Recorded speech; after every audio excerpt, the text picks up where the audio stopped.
The only people who don't want to disclose the truth are people with something to hide. Now, for those of you who are liberal, you think that the arrival of democracy in dictatorships is a good thing. But you don't know this. In Arab countries where democracy has been introduced, even tentatively, usually the Islamists come to power. Example, democracy comes to Morocco. The Islamist PJD party increases its number of seats at each election. Fact, democracy comes to Bahrain. Islamist parties win most seats in the latest election. Fact, democracy comes to Gaza. The Islamist group Hamas takes power. That's why the Muslim Brotherhood, the main opposition group in Egypt, is looking very confident. It senses that its time has come.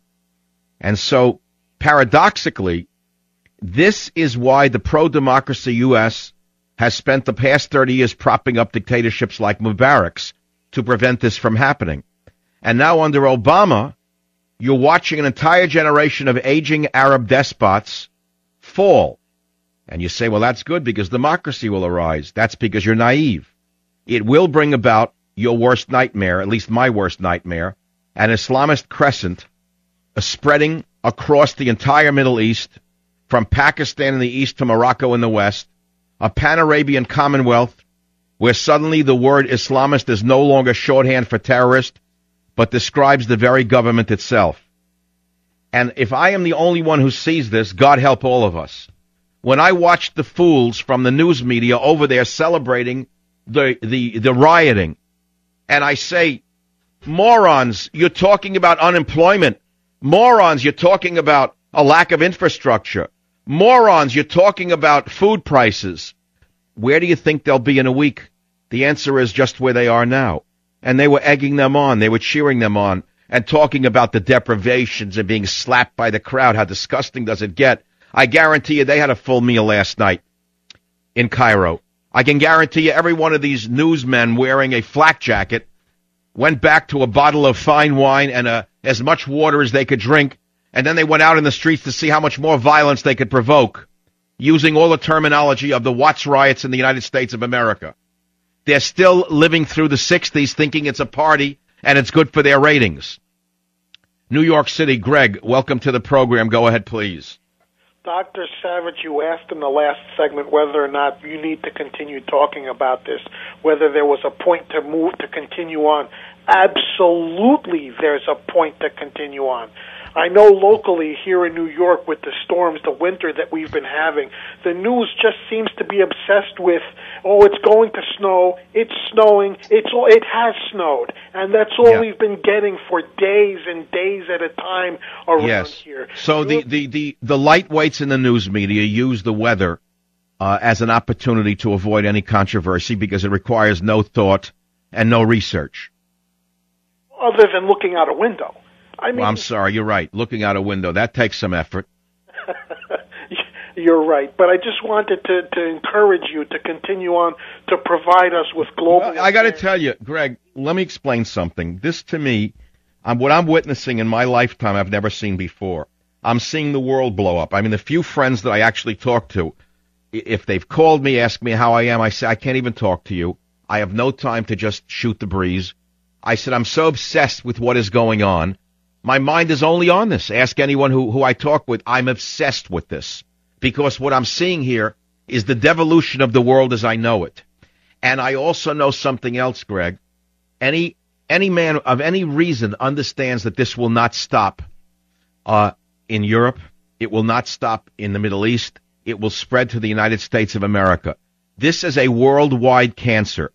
Radical Islam is a worldwide cancer. And if people think it can't happen here, they should understand it already is happening here. And that we may already have a sleeper president in the White House. Understood. And the thing, and I agree with you with your assessment of the worldwide state. I honestly thought that I wasn't going to have to concern myself with these issues until maybe the later part of my children's lifetime. But it's happening now. I fear the world that I will leave my children. And they're only 9, and this is not a good situation to be in at this point as a parent. No, right, and I agree 100%. I look at young children as I walk around the streets, where I live, and what I see are little slaves. I see children who are being brainwashed, put on drugs, fed bad food. They don't know anything about the real world. Their teachers know less than they know, and the teachers are blinding them to any way of defending themselves. They're almost sheep waiting to be slaughtered. And I see the opposition training their children to kill from infancy, to hate and to kill. And I see my people training their children to be sheep and to have their throats cut. Amazing. Well, okay, I'm sorry to put it in such dramatic terms. I actually see the world that way. Again, I want to direct you to my Obama and the Shadow Socialist Group Behind Egypt's Fall ? I'm not going to read the whole thing for you because you can read it yourself. The fact is, this is going on. I believe I present the evidence that it has been orchestrated. I think the single most important piece of evidence for me and the thing that triggered my alarm last night, I mean, I felt alarm, but I didn't know why. I didn't think this all happened by chance. I didn't think all of what's going on happened on its own merits, simply because of a group of kids with tight dungarees and a BlackBerry. The social revolution that the morons in the media are trying to sell you is not spontaneous. It has been carefully planned by this group, the ICC, number one. The Obama State Department under Hillary Clinton, number two. And number three, I'm going to give you one fact to take home tonight, because there's one fact to me, sells me on my theory. Call me paranoid? Don't care what you call me. I'm going to give you this fact. People asked, why did this start 10 days ago? Why that day? Why not 10 days before? Why not 10 days from now? The answer is, on that very day, the entire command leadership of the Egyptian military was in Washington, D.C.